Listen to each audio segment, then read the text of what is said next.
Act 1. The Valley Where Winter Hunts.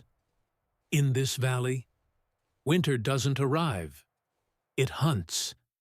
That was what the old-timers used to say about the northern edges of the Wyoming Territory back in 1892. A place where the snow didn't simply fall from the sky.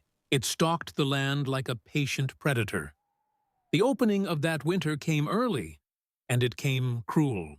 On the first week of November, ranchers found a cow standing motionless at the edge of a frozen creek. Not lying down, standing, frozen stiff where it had tried to breathe warm air into its lungs, only for the cold to take it first. The wind dragged at its fur, lifting white crystals into the air, scattering them across the valley floor. And every man who saw it muttered the same thing under his breath. It's starting. Because this valley had a reputation, one carved into every fence post and every gravestone. The wind didn't just blow here. It cut. It scraped skin raw. It bent trees sideways and taught anyone foolish enough to settle here that warmth was not a guarantee. It was a debt, and the winter collected it without mercy. Weather changed in minutes. A blue sky could turn to a whiteout before a man saddled his horse. A warm afternoon could plunge into a killing freeze by nightfall. And folks like to say, only a fool builds a home here. Only a dead fool stays. But in the fall of 1892, a stranger stepped into that unforgiving valley. His name was Elias Moravec, a lean man in his early 40s, with a face carved by years of loss, and a quietness that made people talk around him rather than to him. He rode a tired bay gelding, and behind him on the wagon sat everything he owned, including a boy of 9 with dark hair and a silence deeper than his father's, a widower and a child, heading into the land that winter hunted year after year. Most settlers watched from a distance as Elias scouted the valley floor, the place where everyone else chose to build. Flat land was easier, safer, closer to the creek, closer to the trading trail. But Elias didn't stop there. He kept going, past the cottonwoods, past the low meadows, up toward the broken ridge that locals warned newcomers to avoid. "Fools going up the wrong side," one rancher muttered. "Snow hits that slope first," another spat into the dirt. "He'll be lucky to survive till spring." But Elias wasn't looking for easy land. He wasn't looking for shelter from the wind. He wasn't looking for comfort. He was looking for something that only a man shaped by mountain winters would understand. And when he found the slope, a hard, south-facing rise of earth and fractured stone, he stopped his wagon, looked up at the hillside, and nodded, as if greeting an old acquaintance. That was the first moment the valley realized Elias Moravec wasn't planning to build the way they did. He wasn't planning to fight the winter. He was planning to hide from it. By the end of the week, word had spread through the valley like wildfire. "He's not building on the valley floor like the rest of us." Man's carving straight into the hill. Digging a room under all that dirt, he's building his own coffin. And that was the hook. The whisper that carried from cabin to cabin, warming no one, chilling everyone who heard it. He didn't build on the valley floor like everyone else. He carved into the hill, and they all said he was digging his own coffin. Act 2. A man who didn't argue with winter. Most men who settled the American West came with pride, with a stubborn belief that the land would eventually bend to their will. Elias Moravec was not one of those men. He didn't raise his voice. He didn't debate at the tavern. He didn't talk about how things ought to be. Because Elias had already learned, long before he ever saw the Wyoming frontier, that nature doesn't negotiate. He grew up in the Carpathian Mountains, a place where winter was not a season, but an occupation, where snow stayed so long that children marked time by the thickness of drifts instead of months, where roofs collapsed under the weight of storms that rolled in without warning. Elias had been 10 years old when the blizzard of '63 tore the roof from his family home. He remembered the roar, not like wind, but like the mountain itself, exhaling in anger. He remembered the way the timber snapped, the way cold air punched into the room, and the way his uncle was found hours later underneath the rubble, frozen stiff, eyes open, as if he'd been waiting for help that never came. Winters in the Carpathians made men quiet. They made boys grow older overnight. That was where Elias learned the first rule of survival from his father, a man carved from cedar and silence. You don't defeat cold. You outlast it. His father taught him to read snow the way others read books, to listen for the pitch of the wind, to feel the mountain's temperature through the stone, not the air. Most of all, he taught him that cold was not the enemy. Pride was. Those lessons stayed with Elias through every year of his life. But the lesson that shaped him the most, the one that followed him like a shadow across an ocean, came much later. It happened during the winter his wife, Annika, fell sick. It had been a mild season at first, days just cold enough for breath to show, nights just cold enough to keep the fire burning. But then a storm rolled in, a storm old men still whispered about years later. The kind of storm that erased the sun, that rattled shutters off their frames, that turned the world into a white silence, broken only by the sound of your own heartbeat. Annika caught a simple cough. Just a small one. Nothing that worried them. But in the Carpathians, small things become big things quickly. Her cough deepened, her breath shortened, her skin grew hot while the world outside froze. Elias did everything he could, wrapped her in furs, kept the fire alive through 3 sleepless nights, burned through every piece of wood they had. But cold didn't care. When she passed, the storm hadn't yet ended. He buried her in snow because the ground was too hard to accept a grave, and for the rest of that winter, Elias carried a weight in his chest. A weight heavier than grief, heavier than guilt. It was fear. A fear so real, it sat behind his ribs like a stone. A fear of winter. A fear of failing it again. That fear was what shaped him more than any mountain lesson, more than any survival rule his father taught him. It was why he never boasted, why he never argued, why he never told another man he was wrong. Because the cold had already proven to him, the moment you think you've beaten it is the moment it takes everything you love. So when Elias arrived in the Wyoming territory and the ranchers laughed at him and told him he was building on the wrong land and predicted he'd freeze by New Year, he didn't defend himself. He didn't explain. He didn't fire back. He simply studied the sun, studied the hill, studied the soil, studied the way wind curled around the ridge like an animal circling prey. He didn't argue with the people of the valley. He was listening to something older, something colder, something that had already taken more from him than any man ever could. And that was the quiet truth no one in the valley understood. Elias Moravec wasn't trying to be clever. He was trying not to bury another person he loved. Act 3. The grave he built when Elias chose the hillside, no one understood what he was doing. The valley floor was flat. It was easy. It was where every sane man had built his cabin for 20 years. But Elias Moravec didn't walk toward the easy places. He walked toward the slopes where the south sun hit longest, where the earth held heat a little deeper, and where the wind clawed at the surface but couldn't reach what lay beneath. He found a patch of broken shale and hard-packed soil halfway up the rise. To most men, it looked like trouble. a place where digging would break your tools and your spirit. To Elias, it was perfect.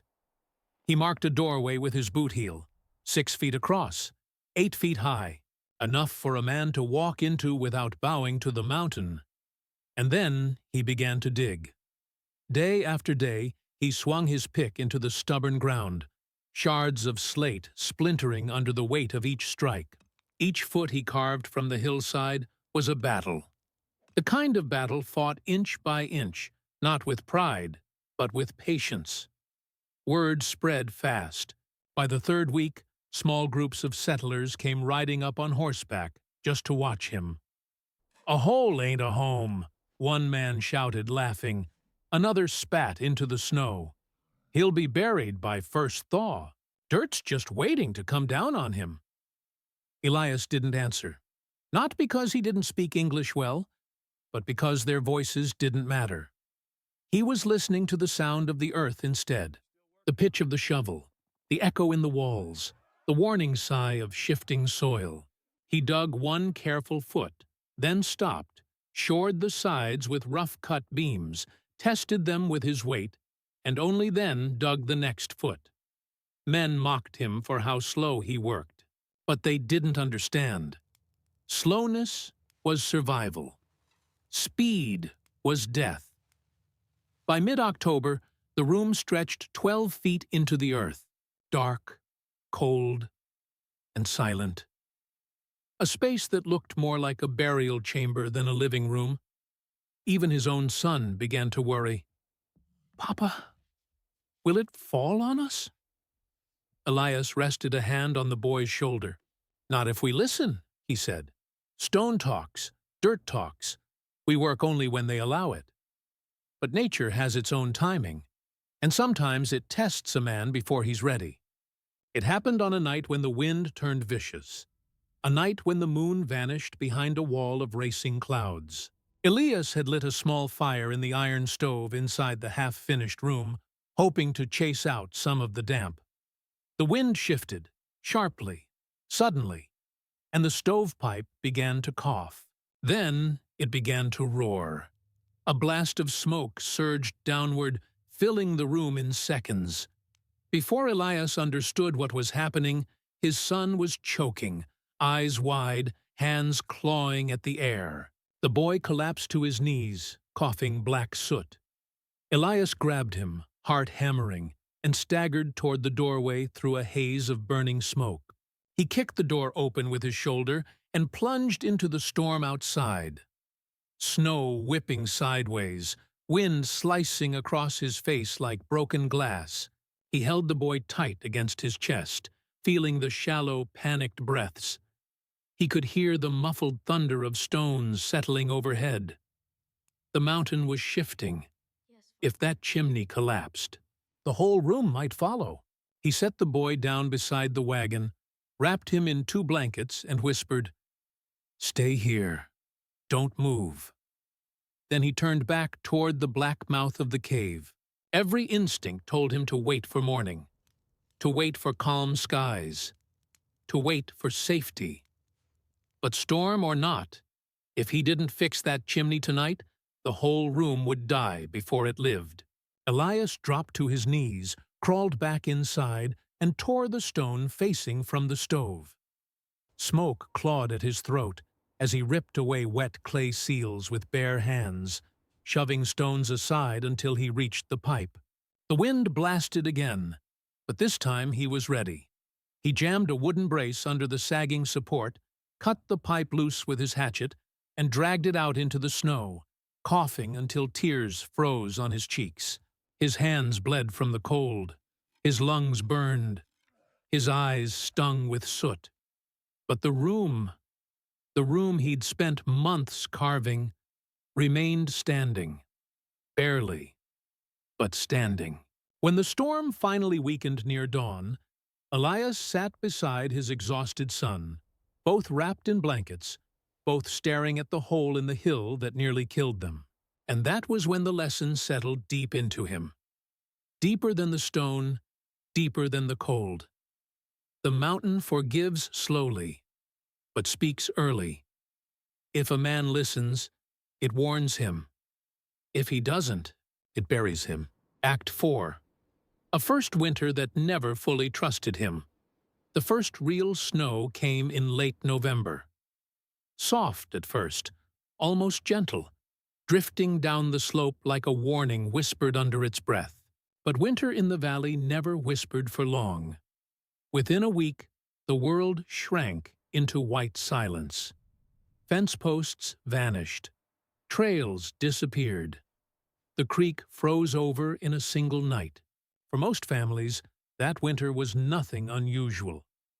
Not yet a killer, but cold enough to make a man check his fire twice before sleeping. For Elias Moravec, it was a test. A quiet test. The kind nature gives you before it decides whether to spare you or break you later. Inside the cave room he'd carved, the temperature held steady. 48 to 52 degrees. Cool, yes, but steady.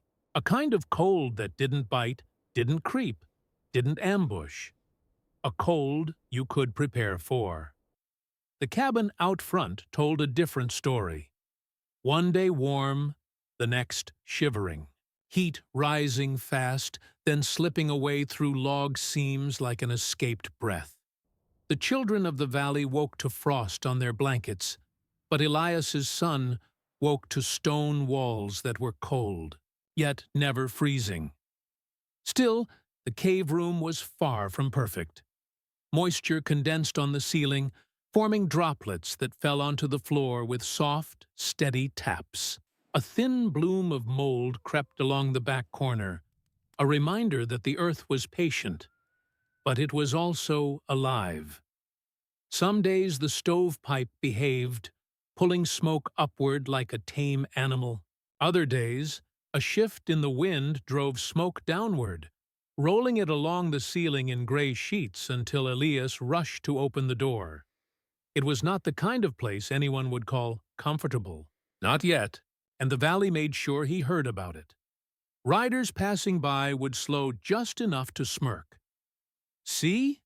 Even he knows it's failing," one man shouted. Another laughed through his scarf. "Told you. Dirt don't make a home." Elias didn't argue. He simply worked. He dug a deeper drainage trench along the left wall, chiseling into the hardened earth, guiding meltwater away before it could pool. He carved a second vent near the ceiling, a narrow slit that let smoke escape on the bad days and let the cave breathe on the good ones. When a timber near the entrance showed the first signs of rot, he ripped it out entirely. Even though it took him 3 days to haul a new beam from the far ridge and wrestle it into place alone. Every mistake was a message. Every flaw was an instruction. He didn't resent them. He studied them. But the valley only saw the struggle, never the progress. To them, his slow adjustments looked like desperation. A man trying to hold back the inevitable collapse of a foolish idea. What they didn't see was the truth hidden beneath the earth. In early December, the temperature plunged suddenly. A cold snap sharp enough to turn breath into needles and freeze water buckets solid inside the best-built cabins. That night, the valley groaned. Logs contracted. Nails popped. Chimneys hissed with ice. Families huddled near their fires, wrapping children in blankets stiff with frost. Some slept sitting up, afraid their quilts might freeze where they lay. But inside the cave room on the hillside, the air was still cold, but steady. Elias touched the stone wall and felt it. Not warmth, not yet, but a refusal to freeze. A refusal few homes in the valley could offer. His son slept with both arms outside the blanket, breathing slow and even, unaware that the world above him had turned to glass. Outside, the cabin's windows frosted white. Inside the cave, not a single surface turned to ice. It wasn't victory, not even close, but it was a sign. The kind of sign that makes a man pause at the door before entering. The kind of sign that lingers in the back of the mind when you swing an axe through frozen air and wonder why one man's house refused to freeze like all the others. The valley didn't see it yet, but the first crack in their certainty had begun to form. And winter. Winter had only started its questioning. Act 5.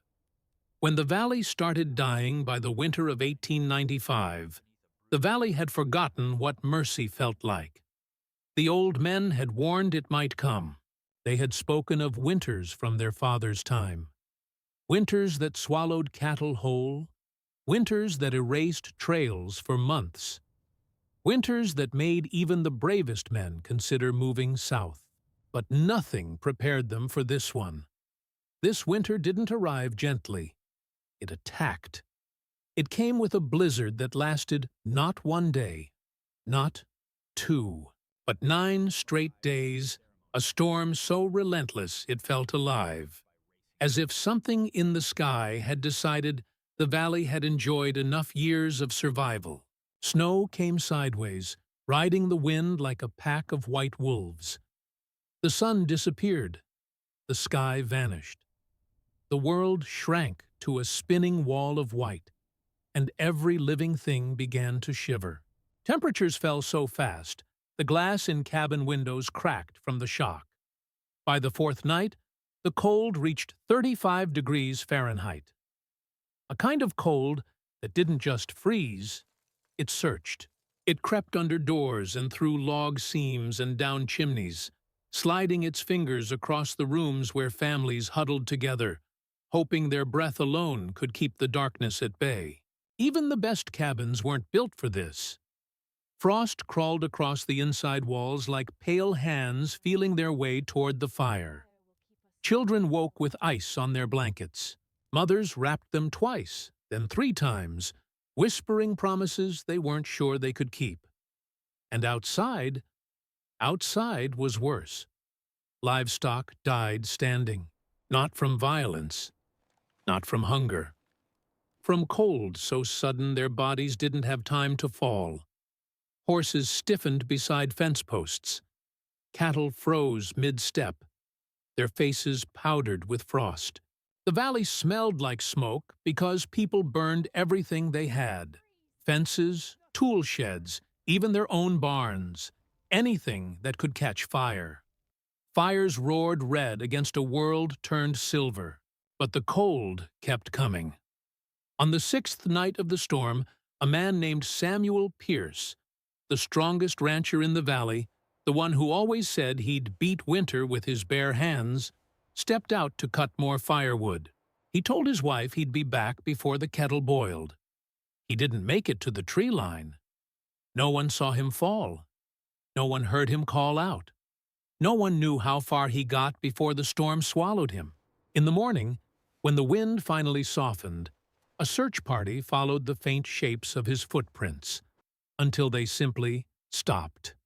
Nothing ahead, nothing behind, just silence. They found his axe frozen upright in a drift, the wooden handle trapped inside a column of ice, as if the storm had claimed it like a trophy. But Samuel himself was nowhere. The men stood quietly in the cold, their breath drifting in thin white streams, faces pale not from frost, but from realization. No one said the words at first. It took an old rancher, a man who had buried friends before, to finally speak. In a low voice, he whispered, "Winter took him," and no one disagreed, because in that moment they understood something terrifying. This winter wasn't just cold, it was choosing. As news spread, fear settled over the valley like a second snowfall. If a man like Samuel, broad as a barn door, tough as seasoned oak, could be taken in minutes, what chance did anyone else have? Cabins felt smaller, fires felt weaker, and every husband glanced at his dwindling woodpile with the same silent question hanging in the air. When my turn comes, will the fire still hold? And somewhere up on the slope, half hidden in the storm, A cave room carved into the earth held steady. Cold, yes, but untouched by the murderous freeze that prowled the valley. A room that did not freeze when the cabins did. A room that did not surrender when the cold demanded tribute. A room no one had believed in. Not yet. But they would, because the storm was far from finished. Act 6.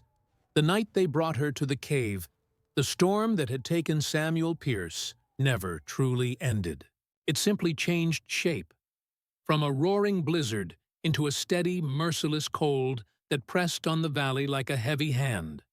Cabins still smoked, fires still burned, but heat slipped away faster each day, as if the winter had grown tired of playing and decided to finish what it started.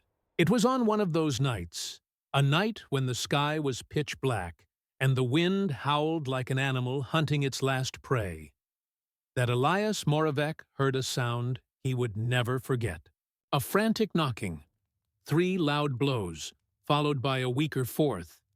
He opened the door to find Jonas Hale, one of the younger settlers, snow crusted into his beard, coats stiff with frost, eyes wild with fear. In his arms was his wife, Mira, 8 months pregnant, her face pale, her breath shallow, a fever burning through her even as the cold gnawed at her skin. Jonas's voice shook when he spoke. "Elias, please, our cabin's too cold. The fire won't stay lit. I don't know what else to do." Behind him, the wind screamed, a long, rising note, like a wounded creature calling out across the valley. Elias didn't hesitate. "Come inside." He led them through the cabin's main room, the windows already frosting over, and toward the heavy wooden door built into the hillside. When Elias swung it open, warm air brushed against their faces like a living thing. Not summer warm, not fireplace warm, but steady, like breath drawn from deep inside the earth. They stepped into the cave room, and Jonas froze, literally stopped walking. The cold had stripped his hope bare, trained him to expect disappointment, but what he felt, what he saw, stole the words right out of his throat. Inside that carved chamber of stone, the temperature held around 60 Thututurf. No frost on the walls, no icy drafts, no smoke hanging low like in the cabins, just stillness and a deep, quiet warmth. Elias moved quickly, settling Mira on a raised wooden platform near the back wall, where the stones were thickest and held the most heat. Jonas touched the wall with trembling fingers. It was warm, warm like a living palm. He blinked hard, eyes filling, lips struggling to form the only words he could find. How is this possible?" Elias knelt beside the small iron stove and added just a handful of wood. Not an armful, not the pile Jonas expected. Just enough to coax the stones into giving back what they'd stored all day. The room answered with silence, the comforting silence of a place that did not fear the cold outside. Moments later, Mira cried out. A sharp, breathless sound. Her body tensed. It was time. In the middle of the worst winter the valley had ever seen, with wind clawing at the earth outside, with darkness pressing against every cabin in the valley. A child chose that moment to arrive. Elias guided Jonas to her side. Blankets warmed on the stove. A kettle of water stayed liquid, the only liquid for miles. And the stone walls, patient and ancient, held their warmth, as if guarding the room. Outside, the storm raged. Inside, a different sound rose. The first cry of a newborn, a thin, piercing wail that cut through the heavy silence and filled the stone chamber with life. Jonas collapsed to his knees, head in his hands, relief shaking him harder than the cold ever had. Mira lay back, exhausted but safe, her breath no longer fogging in the air. And the baby, small, red, and angry at the world, screamed with the strength of something determined to live. In that moment, the cave room didn't feel like a hole in the earth. It felt like a sanctuary, a place nature itself had chosen to spare, a place where death waited outside, but life flourished inside. And as the storm battered the valley for 2 more days, the baby's cries echoed against the warm stone walls, a defiant answer to the winter that had nearly taken everything. Act 7. The Price of Choosing Pride. When word spread that Jonas Hale's child had been born warm and safe inside Elias Moravec's cave room, the valley didn't know how to react. Some people whispered, some people wondered, but a few grew harder. There was one family in particular, the Warrens. Tom and Helena Warren had settled the valley 2 years before Elias arrived. They were proud people, the kind who believed a good cabin needed nothing more than a strong back, a sharp axe, and a fire burning day and night. From the moment Elias began digging into the hillside, Tom Warren was the loudest voice against him. "Man's digging his own grave," he used to say, arms crossed, breath fogging in the cold. "You want heat? You build a fire. Heat don't come from dirt." Even after the Hale child survived the storm inside Elias's cave, Tom refused to believe it. "Lucky night," he grunted. "Nothing more.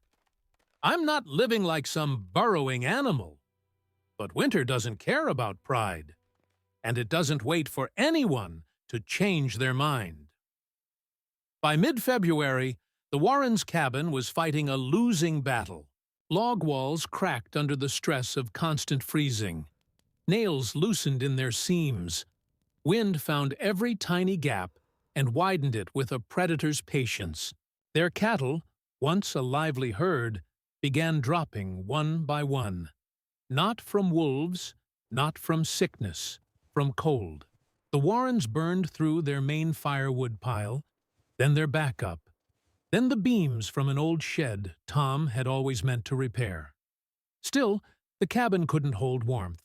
Their youngest son, Caleb, barely 12, started shivering uncontrollably after a night when the inside of the house froze solid, frost crawling across the floorboards like a living thing.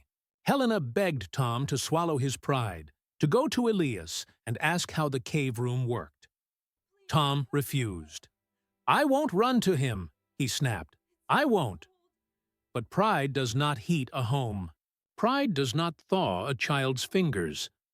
And pride does not stop the cold. They survived the winter. All 3 of them. But survival sometimes feels a lot like defeat. When spring finally crept into the valley, slowly, stubbornly, the Warrens emerged from a cabin warped by ice, its roof sagging, its walls split, its chimney blackened by months of choking smoke. Their entire herd was gone. Every last animal. Tom walked the empty pasture in silence, hands trembling, as if seeing the cost for the first time. But it was Helena who carried the real weight. Neighbors found her sitting on a stump outside what remained of their barn. A barn they had chopped apart piece by piece to keep from freezing. She stared at the ashes with hollow eyes, hands loose in her lap, as Caleb leaned weakly against her side, still recovering from the worst winter of his life. One of the women approached gently, asking, "Helena, are you all right?" For a long time, Helena didn't speak. Her breath trembled in the cold spring air. Then, in a voice that barely reached above a whisper, she said, "I survived, but I did not live." Those words carried further than gossip ever had. They drifted through the valley like smoke. They sank into the ground. They were repeated beside dinner tables, in quiet conversations, in the uneasy silence of men sharpening tools for the next winter. Because it wasn't a death that shook the valley now. It was the truth in her voice. The truth every family feared but never dared to speak. Survival wasn't enough. Not if it cost everything else. And somewhere up on the slope, a cave room carved into stone sat steady and warm, waiting for the rest of the valley to realize what Elias had understood all along. Winter wasn't the enemy. Pride was. Act 8. When knowledge outlives men, the valley did not change overnight. Nothing in nature ever does. But over the next 20 years, something subtle and powerful began to take shape. Families who once scoffed at the idea of carving into the earth now built their own stone rooms. Different shapes, different sizes, some deeper, some wider. Each one an echo of what Elias Moravec had started. And the results were impossible to ignore. Homes with cave rooms burned 70% less wood. Children who had once battled winter fevers grew up stronger, missing fewer days each year to the same cold that had nearly taken so many before. The winters did not soften. The valley did not become gentle. But fear loosened its grip. People who once huddled near roaring fires now slept through the night without waking in panic to check if the flames still lived. Cabins stayed upright longer. Families stayed healthier. And when people looked toward the hills, they didn't see foolishness anymore. They saw survival, quiet, sturdy, and carved into stone. Elias lived to see the valley flourish. He never asked for credit, never reminded anyone of the mockery, the doubt, the long, hard seasons when people rode past and laughed. He simply worked his land, tended his son, and kept his small stove burning in the carved room that had become his refuge. In the winter of 1916, after one final season where the cold pressed hard against the valley but failed to break it, Elias passed away, quietly, gently, the way men do when their work is finished. He died in his sleep, wrapped in the same blankets that had once kept his son warm during those brutal early winters. The valley mourned him silently, not with speeches, not with grand memorials, but with the steady burning of small fires in rooms he had taught them to build. On the day after his funeral, his son, once the small boy coughing in the smoke of a collapsing chimney, now a man with gray at his temples, stepped into the cave room alone. He closed the door behind him and let the silence settle over his shoulders. The stove was cold. No fire had burned since the night Elias passed, yet the stone walls still held a faint warmth, soft, patient, calm, as if the mountain itself remembered the man who had listened to it. The sun ran his palm slowly across the stone. A long breath escaped his chest, and in a voice barely louder than a whisper, he repeated the words his father had once told him as a child. A warm house is not one that fights winter. It's one that listens to it. The stone did not answer. It didn't need to, because everything it held, every winter it had softened, every life it had protected, was answer enough. In the closing words of the narrator, "In this valley, winter still hunts, but thanks to one man, fewer people run." The camera would fade slowly, pulling back from the hillside, from the quiet stone room, from the valley that now stood a little less afraid. Not because winter had changed, but because one man had, and his wisdom outlived him.